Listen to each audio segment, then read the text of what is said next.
Well, for more now, we're joined in the studio by Middle East expert Ahmed al Burai. He's also a lecturer here at Istanbul Aydın University. Thanks so much for coming in. Thank you. Knowing this conflict as well as you do, what are your instincts actually telling you now? Was this deliberate or was it accidental?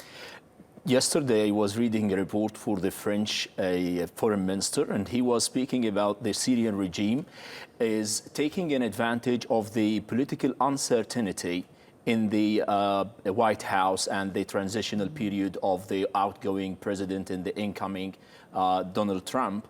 And he's trying to launch a total war in the Middle East and in the whole place.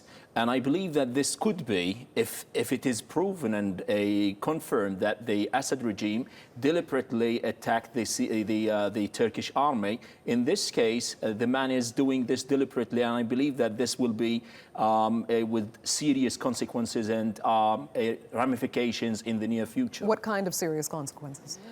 It could lead to, ultimately, to a confrontation with the Turkish army, which is something Turkey doesn't want.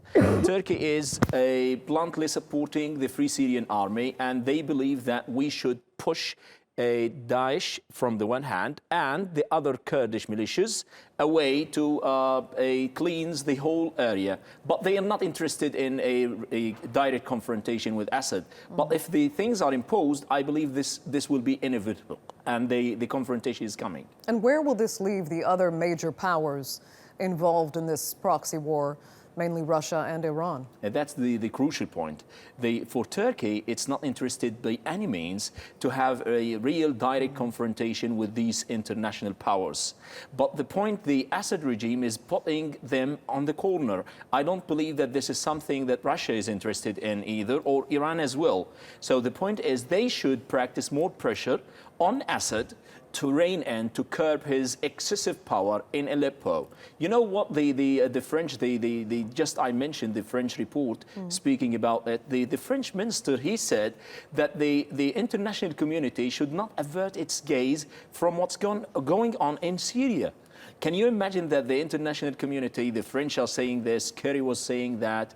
So who's going to rein this? Who's going to curb the excessive use of power against the civilians in Aleppo? Given, though, the distractions you've cited right now and the fact that Syria is not likely to come out and assume responsibility for this outright, do you think it could be, in a sense, swept under the rug?